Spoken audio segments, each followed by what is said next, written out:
How to make skeleton leaves. Skeleton leaves are perfect accents for all craft projects. This article briefly describes how simple it can be to make them. Method 1. Washing soda. 1. Press long leaves between old telephone books. They should remain inside the books or heavy objects in a dry, undisturbed place for several weeks. 2. Make a solution of washing soda. Carefully lay the pressed leaves into the solution. 3. When the flesh becomes pulpy, take the leaves out of the washing solution. Rinse them carefully in cold water. 4. Gently brush away the pulp with a toothbrush. They're now ready for use as a craft or art item. Method 2. Biological detergent. 1. Choose the leaves you wish to turn into skeleton leaves. 2. Pour 600 milliliters 1 pint of water into a large pot. Add 100 g. 4 oz of biological detergent. 3. Boil the leaves in the solution for 30 minutes.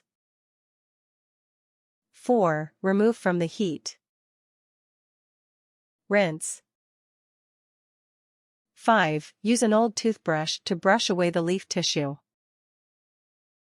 Work from the central leaf vein outward. 6. Rinse again. Allow to dry fully. 7. Press between 2 sheets of blotting paper for 2 weeks. 8. Remove.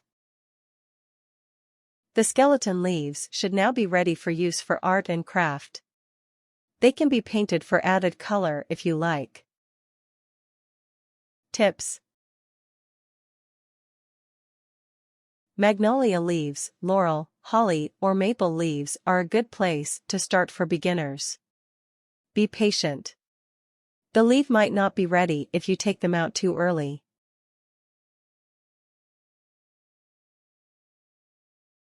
Warnings.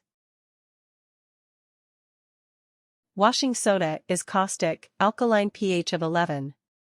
While it does not produce toxic fumes, it is important to use proper protection when handling. The best thing to do is to wear gloves. Don't let kids do this without proper adult supervision.